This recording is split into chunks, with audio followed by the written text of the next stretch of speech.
Lawrence Bishnoi Hindustan का एक बहुत अभी मशहूर नाम हो चुका है, उसी का चर्चा है। इसीलिए कि ये अभी कई सालों से जेल में रह कर के कई लोगों को जान से मारने की धमकी दे रहा है। और इससे पहले बाबा सिद्दीकी का जो कत्ल हुआ, उस कत्ल की जिम्मेदारी उसने ले ली है। उसके बाद ही से फिल्मी दुनिया का एक एक्टर, मशहूर नाम हिंदुस्तान का, सलमान खान, उसको जान से मारने की धमकी दी है। और उसकी वजह यही है कि उसने कुछ साल पहले यानी 90 के दशक में एक हिरन का शिकार किया था, ऐसा उस पर इल्ज़ाम है। और हिरन का जो है विश्नोई समाज उसको बहुत मान्यता देते हैं। और विश्नोई समाज कहा जाता है कि उसकी पूजा भी करते हैं। हिरन को मारने की वजह से सलमान खान को जान से मारने की धमकी मिली है। उसके बाद ही से एक हिंदुस्तान का रियलिटी शो बिग बॉस का विनर रह चुका एक कॉमेडियन नौजवान शख्स, जिसका नाम है मुनव्वर फारूकी, उसको भी जान से मारने की विश्नोई गैंग की तरफ से धमकी आई हुई है। उसकी वजह यह है, आपको खुद ही उसकी वीडियो दिखाऊंगा मुनव्वर फारूकी की, जिसमें उन्होंने खुद ही वजाहत की है और माफ़ी मांगी है कि क्या मामला है। कुछ दिन पहले उसने एक कॉमेडी, क्योंकि वो कॉमेडी करता है, कॉमेडी में उसने कुछ ऐसे जुमले कहे थे जिससे हिंदुओं के कुछ मुहज़्ज़ब शख्स, या फिर ये कह लीजिए कि उसके हिंदू के मजहबी शख्सों की तौहीन होती है। इसी वजह से उसके उस जुमले की गिरफ्त करते हुए विश्नोई गैंग की तरफ से उसको जान से मारने की धमकी आई है। उसके बाद ही से मुनव्वर फारूकी ने उस पर, जो उसने पहले कहा था, जिसके जुमले, उसके जुमले से जिस तरह से तौहीन या फिर कोई भी गुस्ताखी नज़र आ रही थी, उससे उसने माफ़ी मांगी है कि उसका वो मकसद नहीं था। जो भी मकसद उनका मामला है, मेरा काम है सिर्फ खबर पहुंचाना।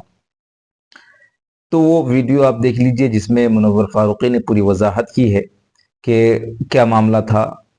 क्योंकि उसने कॉमेडी के ज़रिए से, कॉमेडी वो करता है, तो कॉमेडी, मेरा ये भी कहना है उससे ये है कि कॉमेडी करो या फिर कोई भी बयान दो या फिर कुछ भी कहो, किसी भी मज़हब के किसी भी शख्स की जो है तौहीन बिल्कुल भी मत करो। यानी जो मुसलमान है वो मुसलमान रहकर अपने दीन पर रहे, किसी दूसरे मज़हब की बुराई मत करे। जो दूसरे मज़हब वाले हैं वो किसी और मज़हब की बुराई ना करे। आजकल हमारे हिंदुस्तान में यही सब कुछ हो रहा है कि जो मुसलमान हैं, मुसलमान तो खैर, कोई भी जिम्मेदार मुसलमान शख्स कभी भी दूसरे के मजहब पर टिप्पणी नहीं करता है कभी। और ना ही किसी दूसरे के मजहब के गुरु और उनके भगवान जो कुछ भी हैं, उनकी बुराई या फिर उनकी तौहीन बिल्कुल भी नहीं करता है, और करना भी नहीं चाहिए। इससे माहौल ख़राब होता है। तो वो वीडियो आप देख लीजिए, जिसमें मुनव्वर फारूकी ने क्या कुछ कहा है, क्या मामला था, और उसने जो माफ़ी मांगी, वो वीडियो आप देख लीजिए, जिस पर उसको जान से मारने की धमकी आई हुई सो थी। हाय दोस्तों, मैं यहाँ पे कुछ क्लियर करने आया था, एक्सप्लेन करने भी आया था। और एक कुछ वक्त पहले एक शो हुआ था और जिसमें जोक भी नहीं कहेंगे, क्राउड वर्क हो रहा था, ऑडियंस से इंटरेक्शन हो रहा था। एंड उसके चलते कोकन के बारे में कुछ बात निकली। और मुझे पता था कि तलोजा में बहुत कोकनी लोग रहते हैं, बिकॉज मेरे बहुत सारे फ्रेंड्स हैं। लेकिन उसको थोड़ा आउट ऑफ कॉन्टेक्स्ट गया है वो चीज़ लोगों के लिए, कि उनको लगता है कि मैंने कोकन के बारे में कुछ बुरा बोला है, कि मैंने कोकन का मजाक उड़ाया। तो नहीं दोस्तों, मेरा इंटेंशन बिल्कुल वो नहीं है। मैं अभी भी वही कहना चाहूंगा कि मेरा जो वो इम्प्रोव था, वो क्राउड वर्क था, उसमें कॉन्वर्जेशन में ही वो चीज़ मेरे मुंह से निकली। लेकिन मैंने अभी देखा कि कुछ लोग हर्ट हो रहा है। और मैं as a stand up comedian, और जो मेरा काम है हंसाने का, मैं नहीं चाहता कोई भी हर्ट हो। और मैं बिल्कुल नहीं चाहूंगा कि कोई किसी भी एंगल से हर्ट हो।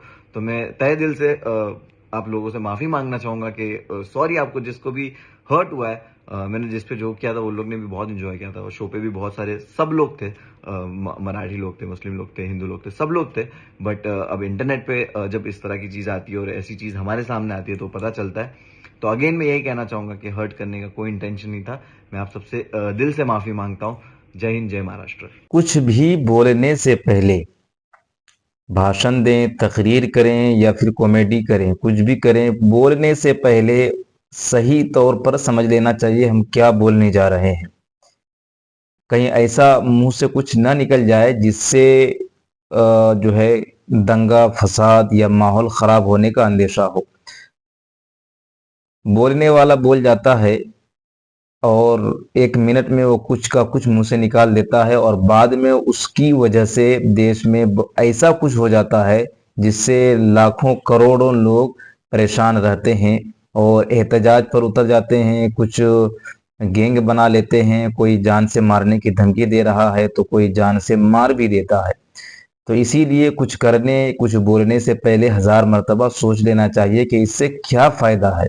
फायदा अगर नहीं है तो मत बोलो, और अगर अच्छी बात बोल रहे हो, अच्छी बात पहुंचा रहे हो जिससे लोगों को फायदा हो, तो वो जो है आप बोलिए, वो काम कीजिए।